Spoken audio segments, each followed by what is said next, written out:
नमस्कार, आदाब। मैं हूं इकबाल हुसैन और आप देख रहे हैं न्यूज 18 का डिजिटल प्लेटफॉर्म।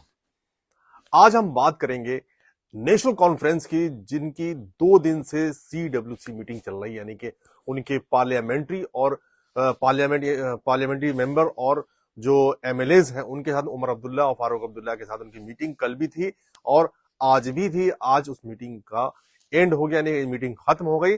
और इस मीटिंग में एक खास बात यह थी कि इसमें सांसद आगा रोहल्ला की नो एंट्री थी, यानी कि उन्हें इनविटेशन नहीं दिया गया।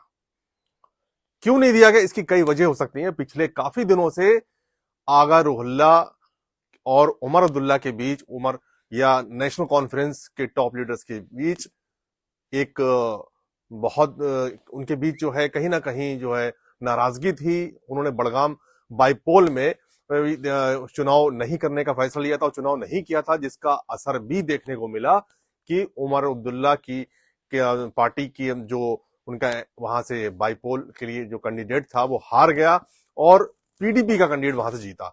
इसमें कहीं ना कहीं आगा रोहल्ला का एक अहम रोल था, क्योंकि आगा रोहल्ला जो है वो एक मजबूत पिलर है, मजबूत कैंडिडेट है और मजबूत नेता है और एक कद्दावर नेता में उनकी गिनती होती है। एक यूथ लीडर भी उन्हें माना जाता है और उनका युवाओं में, यानी कि उनकी जो कॉन्स्टिट्यूंसी के युवाओं में उनकी बहुत मजबूत पकड़ है। ये हम बड़गाम अभी बाईपोल हुआ उससे भी देखने को मिल सकता है। उन्होंने कहा था कि हम चुनाव नहीं करेंगे। क्योंकि उमर सरकार अपने वादों पे खरी नहीं उतर पाई थी और उन्होंने कई उस पर कहा था कि उमर सरकार ने जो वादे किए थे अपने मैनिफेस्टो में वो जमीनी स्तर पर हकीकत में नहीं उतरे हैं।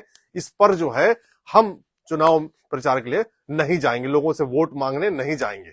तो ये हालांकि उनका अपना डिसीजन था और वो नहीं गए, लेकिन इसको जो है अब पार्टी कह रही है कि उन्होंने गैर जिम्मेदाराना बयान दिए हैं। पार्टी कह रही है कि उन्होंने जो है डिसिप्लिन नहीं, पार्टी का डिसिप्लिन तोड़ा। आज उमर अब्दुल्ला ने PC में सीधे तौर पर यह जिम्मेदारी ठहरा दी कि इनडिसिप्लिन लोगों को हमने पार्टी में नहीं बुलाया। जब उनसे ये सवाल किया कि आगा रोहल्ला को इसमें क्यों इनवाइट नहीं किया, तो उन्होंने सीधे तौर पर यह कहा कि हम इनडिसिप्लिन लोगों को नहीं चाहते कि पार्टी में सिर्फ मीटिंग में सिर्फ पार्टी के उन्हीं लोगों को बुलाया गया जो डिसिप्लिन में रहने वाले नेता थे। ये कमेटी उन लोगों के लिए है जो पार्टी का डिसिप्लिन समझते हैं। ये कमेटी उन लोगों के लिए है जो पार्टी क़यादत के साथ मीडिया के थ्रू बात करना पसंद नहीं करते। और यहाँ पे इस मीटिंग में तमाम वो लोग थे जो पार्टी के डिसिप्लिन के अंदर रह के पार्टी की क़यादत और पार्टी के अहदेदारों के साथ बात करना जानते हैं और समझते हैं। और मुझे हैरानगी इस बात की है कि उस शख्स का ज्यादा फिक्र आपको है बनिस्बत हमें। डिसिप्लिन में रहने वाले नेता क्या जब उमर अब्दुल्ला कहेंगे जिससे वही मीडिया से बात करेगा, जब उमर अब्दुल्ला कहेंगे तुम बात नहीं करो मीडिया से, तब वो मीडिया में बात नहीं करेगा। यानी कि नेताओं पे पूरी जो है कमान चाहते हैं उमर अब्दुल्ला साहब कि हमारी ही कमान रहे, हम जो कहे वही नेता कहे। लेकिन आगा रोहल्ला ने जब सच के लिए एक कदम उठाया, उन्होंने जनता के लिए एक कदम उठाया और सीधे तौर पर उन्होंने ये बात कही कि उमर सरकार अपने वादों पे खरे नहीं उतर पाए, कहीं ना कहीं उनसे अपनी जिम्मेदारियों के लिए उन्हें आना चाहिए सामने। लेकिन तब उन्होंने ये बात उनको जिम्मेदार ठहराई जा रही कि वो पार्टी से अलग हटके बातें कर रहे हैं, मीडिया के सामने वो बयानबाजी कर रहे हैं जो पार्टी की बयानबाजी से अलग है।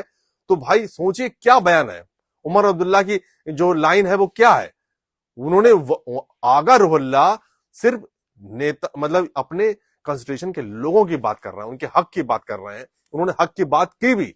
लेकिन आज उमर अब्दुल्ला की जब प्रेस कॉन्फ्रेंस हुई, उन्होंने ब्रीफिंग की मीडिया की, तो सीधे तौर पर उन्होंने अपने सवाल में का जो जवाब था उनका यही था कि हमने डिसिप्लिन लोगों को ही बुलाया था। अब कई सवाल इसके पीछे उठेंगे कि क्या आगा रोहल्ला इनडिसिप्लिन नेताओं में आते हैं या आगा रोहल्ला के जो बयान है वो पार्टी से हटके हैं। अगर ऐसा है तो नेशनल कॉन्फ्रेंस क्यों एक्शन नहीं ले रही है, अपने सांसद पे एक्शन ले।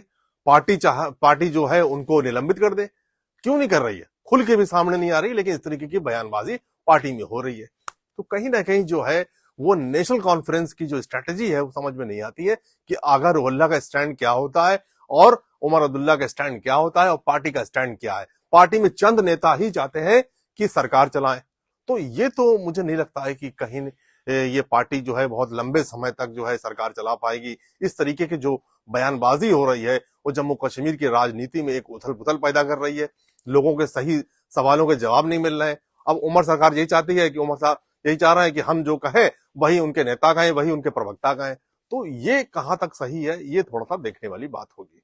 जो लोग हमें अपना नेशनल कॉन्फ्रेंस को मंशूर याद दिलाते हैं, मैं उन्हें याद दिलाना चाहता हूं कि सबसे बड़ा धोखा मंशूर के साथ पीडीपी ने किया जब उन्होंने 2014 में बीजेपी के खिलाफ वोट मांगे और फिर बीजेपी के साथ जाके हाथ मिलाया। हम लोग कम से कम वो हैं जो मंशूर में वादा करते हैं, चलिए वक्त लगे लेकिन हम अपने वादे पूरे करते हैं। हमने कहा था हम बीजेपी को बाहर रखेंगे, बीजेपी को बाहर रखा। हमने कहा हम असेंबली में रेजोल्यूशन लाएंगे, रेजोल्यूशन लाया।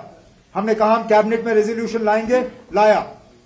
हमने कहा हम लोगों के मुतालबे हल करेंगे, एक एक करके हम मुतालबे हल कर रहे हैं। हमने अपने मंशूर को नजरअंदाज नहीं किया, हमने सिर्फ ये कहा कि ये 5 साल के लिए हमारे वादे हैं लोगों के साथ। आपने जब हमारी परफॉर्मेंस को नापना होगा आप तब नापिए जब हमारा टर्म खत्म होगा।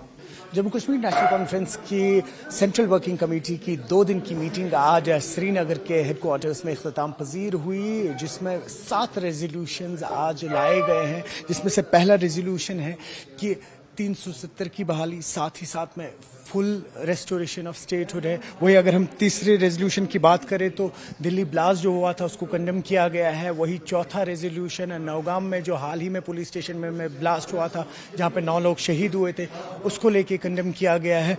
5वें रेजोल्यूशन की बात करें तो जो इस वक्त स्टूडेंट्स, बिजनेसमैन देश भर में इस वक्त पढ़ रहे हैं, अपना बिजनेस कर रहे हैं और कहीं ना कहीं दिल्ली ब्लास्ट के बाद उनको शक की नज़र से देखा जा रहा है, उस पर भी एक रेजोल्यूशन लाया गया है। वही 6ठे रेजोल्यूशन की बात की जाए तो कहा गया कि जितने भी मैनिफेस्टो में प्रोमिसेस किए गए थे उनको खरामा फुलफिल किया जाएगा। और वही 7वां रेजोल्यूशन है, कहा गया है कि तमाम एमएलएज जो हैं अभी नेशनल कॉन्फ्रेंस के 4 साल बचे हैं जिसमें वो अपना पूरा समर्थन सीएम उमर अब्दुल्ला को देंगे। वही उसके बाद सीएम उमर अब्दुल्ला ने एक प्रेस कॉन्फ्रेंस रखी जिसमें कई सारे सवाल लिए उन्होंने। जब उनसे सईद आगा रुल्ला एमपी जो इस कमेटी के एक मेंबर भी है उनके बारे में पूछा गया तो उन्होंने कहा कि हमारी पार्टी जो है ये डिसिप्लिन पार्टी है और मीडिया में जिस तरीके से सामने बयानबाजी दे रहे थे आगा रुल्ला, वो कहीं ना कहीं उनको जेब नहीं देता है। और वही कई सारे और मुद्दे हैं जिन पे बात की गई। इलेक्ट्रिसिटी के ऊपर बात हुई है, उन्होंने कहा कि जेईआरसी के पास इस वक्त ये मुद्दा रखा गया है। हमारी कोशिश यही है कि जो 20% हाइक है वो ना हो, लेकिन साथ ही साथ हम ये भी चाहते हैं कि यहाँ पर स्मार्ट मीटर्स लगें ताकि तब हम डिसाइड कर पाएं कि कौन से डिजर्विंग वो रेसिडेंट्स है यहाँ के जो 200 यूनिट्स इन्होंने अपने मैनिफेस्टो में वादा किया था फ्री इलेक्ट्रिसिटी देने का, उसके बारे में। तो कुल मिला के अगर बात करें तो 2 दिन के लिए मीटिंग हुई और आज ये श्रीनगर के हेडक्वार्टर में इख्तिताम पजीर हुई। न्यूज़ 18 के लिए खान के साथ श्रीनगर से मैं सरोज कफील।